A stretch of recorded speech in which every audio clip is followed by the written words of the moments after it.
This is the Ruckus Boxing Show. Is this Anthony Mundine? Yeah, it's me. Hi, how are you doing? How you doing? You all right? Where are you? Did they send the search party out for you? Are you okay? I'm all good. I just had a bit of a nap. Oh, hey, you need those sometime. What time are you? Where are you? You're in Australia right now? Yeah, I'm in Sydney right now. It's about 3:00 in the afternoon, but I need my recovery nap. I trained this morning, so I just need my recovery nap, and I've got to go again tonight. Well, I thank you. So for those of you listening in, joining us on the call now is Anthony Mundine, who is scheduled to fight Joshua Clottey on April 9th. And you'll be able to, we will find out where that fight will be broadcasting here. We'll give you that information. So thank you for joining us. It's a pleasure to have you. No problem. Okay, so tell us about this fight that's coming up with Joshua Clottey. Originally scheduled for the 2nd. He had some issues he had to work out. The fight got moved to the 9th. What should we expect to see in the ring in this fight against Joshua Clottey? Probably I just want to fight the best, I'm after the best, and, when I got Mosley, I wanted to get the next best. I want to go for the top guys, and the only way to get that is get guys that are credible and that's been in with the best and fought the best and beat the best, and Joshua Clottey definitely fits that bill. It's going to be a tough fight for me, but I know, if I bring in my A game, then the only way I can lose it if I lose it for myself. So I really feel that, I'm coming into my own right now. I was a late starter in the sport. And, with all my seasoning and experience now that I now have, I think that, my confidence is sky high. He is no stranger to wars. He's probably most notably known for war he went with Miguel Cotto in 2009. Do you think, since he's been in some hard-fought battles, that the wear and tear on his body over his career, you'll have the advantage in the ring against him? Or do you still see him as a strong opponent? No, he still is a strong opponent. He still is going to be a threat. But the thing is, I have all the variables over him. As far as I've got height over him, I've got size over him, I've got speed over him, and I'm a defensive fighter. You know what I mean?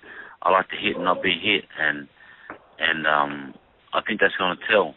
You know what I mean? I want to try and make the hard work look like it's a lot easier than what it is, but it's still going to be a tough fight. I think it's going to be, until I work him out for the early rounds.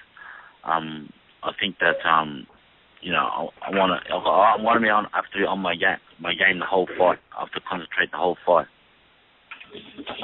As a defensive fighter, I'm sorry. Go ahead. Ryan Bivens, also Sweet Boxing, is on the call with us. Go ahead, Ryan. Hi, Anthony. How are you doing? Hey, my man. I'm just wondering, why Joshua Clottey in particular? Why is this fight happening now? We couldn't get any other name. I tried for Cotto, I tried for Alvarez. We tried to make a deal, but we couldn't come to any agreement unless I'm not in a mandatory position or in a position where I beat a name. That I got Mosley, beat Mosley. Then I was supposed to fight Carson Jones just to stay active and keep busy. He pulled out, and I got a late fill-in, and I won that fight. And I just want to keep, while I'm hot, I just want to keep striking. And Joshua Clottey had promotional problems.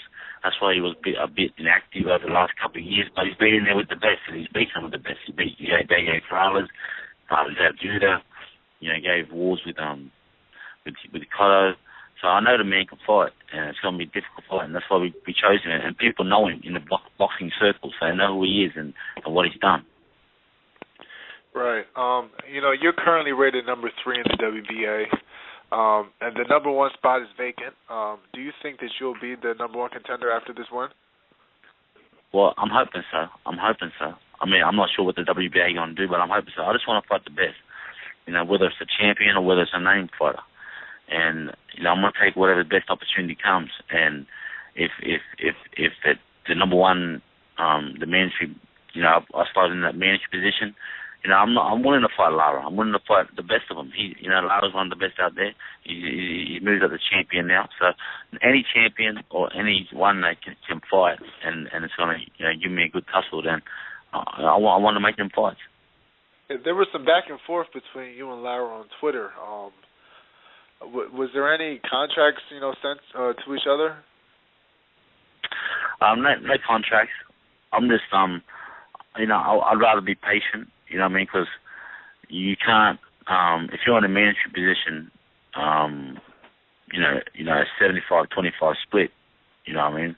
So it's a little bit, a little bit of, economics behind it. But if we can get an interim title, it's 55-45 split. So what I mean? Whatever comes. But if we offer him a good deal, obviously the champions are going to give him what he's worth. Then and he's willing to come down, well then sweet, and vice versa. I'll be willing to fight in America. It doesn't matter where we fight, because at the end of the day, it's just a squared circle, and it doesn't matter where it's at. Okay, thank you. So, at this point in your career, as you go into the fight with Claudia, looking back at who you've faced so far, who do you think has been your toughest opponent to date? Toughest opponent. Probably, I fought super middleweight for a long time. You all know that I was a ex-professional rugby league player, which is like a rugby down here, and it's like your guys' football. So I was massive, and I played nearly 150 odd games professionally in that sport.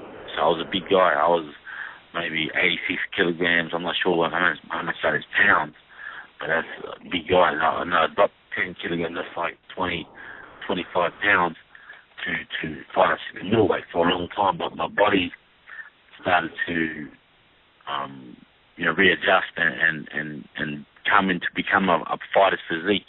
Now I'm fighting, I fought at middleweight, now super welterweight. But the hardest fight is probably, one of them was probably Mikkel Kessler, who I fought at super middleweight. But I had a few good fights, Right, 86 kilograms is 190 pounds for anybody that's curious. Wow. Yeah. After you complete these fights at the current weight class that you're campaigning at, do you have plans of moving back up to super middleweight? Is your body starting to adjust to be bigger now? Again. No, I'll come down. I'll fought super middleweight, then I come down to middleweight, now I come down to super welterweight. And I won titles at super middle and middle. Now when I win the title at super welter, I'll be the first man to ever do it. Ain't no one's done that. The progression is, going up in weight divisions. No one's ever come backwards and descended. And, that's another, goal of mine to win a championship at 154 and become the first man to do that.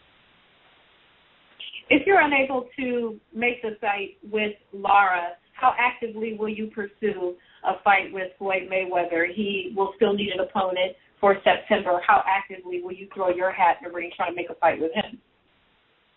Well, the only way that you can make it act, I would love to fight Floyd. I think we have similar styles. I think I'm a bigger guy, but I think that we have similar styles, and he's a defensive fighter. I like to be the defensive fighter, and I'm very quick, and so is he. So I would love that fight. That's like we're always in the fight game to be champion or fight the best in the world. He's the best counter era. So, but in saying that, you have to go through certain fighters and to stake your claim. I would love to fight Alvarez. I would love to fight Lara. I would love to fight Cotto or whoever else that they want me to go through in order to get that big fight. So of those big three, Cotto, Alvarez, and Lara, which win do you think would best set you up for that? If you had to choose, I think the best champion out there at the moment, and everyone's ducking, is Lara. But the biggest name and probably the biggest respect amongst the fans is probably Alvarez. And I fought Saul Alvarez's brother, Riaberto, and beat him a couple of years back. So I mean, there's a bit of history there. So I mean, I would like to fight Alvarez if possible. Yeah, that was for the interim WBA title then. What Yeah. what led to you, having to relinquish that title? I was more over money. More over money as far as I think it was Trout. But in looking back, I should have took that loss. As far as the loss as far as money wise, and went on a fought Trout. But it didn't happen, and that won't happen again. I've been taking losses. I took a loss against Mosley. I took a loss against my last fight. I'm taking hits in the pocket right now because I'm investing in my dreams, and in order to make it possible. I mean, I can be reimbursed when the big fights come, but right now it's got to take hits. I see. As far as financially. So now, against Claudia, when you guys fight on the 9th, you'll be fighting at 154 pounds. If you you are victorious in the match against Joshua Claudia, how active are you looking to remain after that fight? Are you looking to jump back into the ring immediately with a stay busy opponent? Yeah. Or will you? Or pretty will much. You... If I come through the fight with no injuries, God willing, and no breaks or nothing like that, I would like to fight again. I don't know, maybe late June, July, with another big name. This past weekend, we had a big Showtime fight card that was happening in Puerto Rico. Did you have the opportunity to watch any of those fights that took place this past weekend? No, I didn't have the opportunity to see them fights, but I heard about them. Yeah, the outcome of that was there's a big debate going on with one card, whether there was a dive, and the other, the winner was the recipient of home cooking. A lot of fighters have said that when they fought at home, there's extra pressure to perform in front of their family and fans that come out in big numbers. Since you are fighting on your home turf, do you feel that added pressure to perform well in front of your hometown crowd? Not really. I mean, like I said, once you're in there, you're just in there. So you can't really hear too much, when you're focusing and concentrated on the fight. But the good thing is that fighting at home is that you don't have to leave. You don't have to leave. You don't have to travel. You don't have to go on a plane. Be in a different environment, be in a different climate, and you're here. So, but it doesn't matter. I'm willing to fight. I want to come. To be in the mix, to be in the top guys, I want to eventually, land big fights in America. Whether it be Cotto, whether it be Alvarez, whether it be Lara, whoever, if I can land that big fight, I'll fight them there. Because you need to be there in order to be amongst it, Lara's next scheduled to fight on right before the big Mayweather-Maidana fight. Any chance you'll be crossing the pond to be ringside to watch Lara's fight against Ishe Smith? Yeah, I could do. It might be in my best interest if I do move into number one. So, we'll see what happens. If the last time you were in the United States for a fight was against Bronco McCart, I believe at the time you were talking about taking more fights in the States, but you've moved back to Australia since. How was the experience? Was it pleasant to be here? No, I mean it's cool. I mean obviously America's the boxing mecca as far as boxing fans and sports fans, and I would love I wanna come back and fight there, but I didn't have a promoter over there that I felt like a little bit of an outcast, but God willing, I'm just keeping my faith. And I just got to continue to win and win well, and something's got to give. And like I said, I'll fight any of them guys in a heartbeat, and it's just a matter of continuing to win.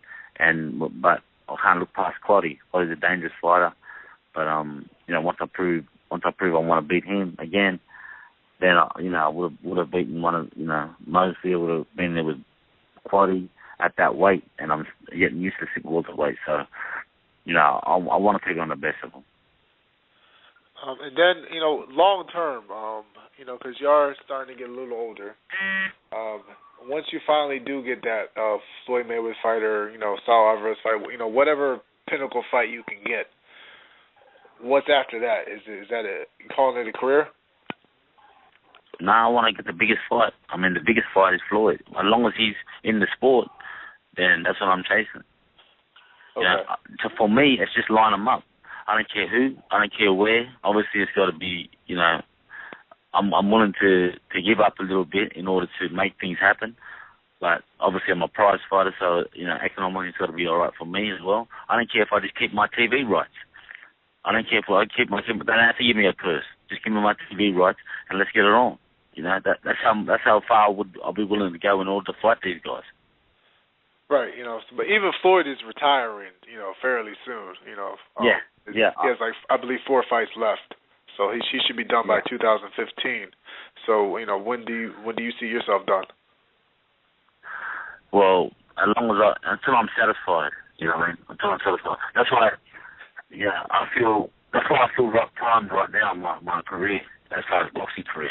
I was a rugby league player since I was 4 years old till I was 25 years old. I didn't start boxing till I was 25.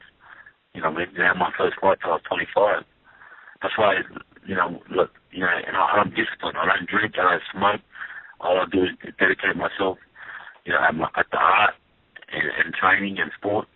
And that's why the longevity of boxers these days are much longer.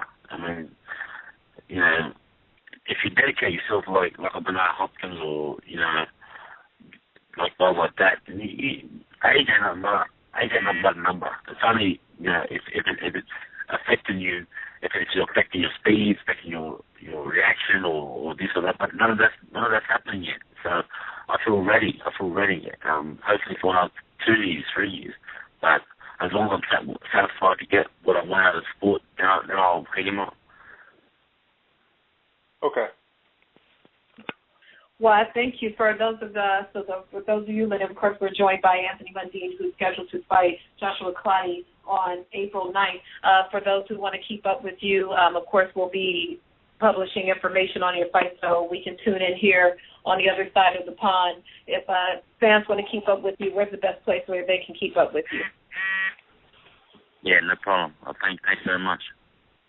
Yeah, I think she was asking for your social media that you pay attention to. Yes. Yeah, Twitter, Instagram. Cool, no problem. It's at Anthony _Mundine on the Twitter, and I'm not on Instagram, but or I got a fan page, it's Anthony Mundine on Facebook. So thanks. All right. Thanks for coming on the show. Let's go. And good luck on April 9th.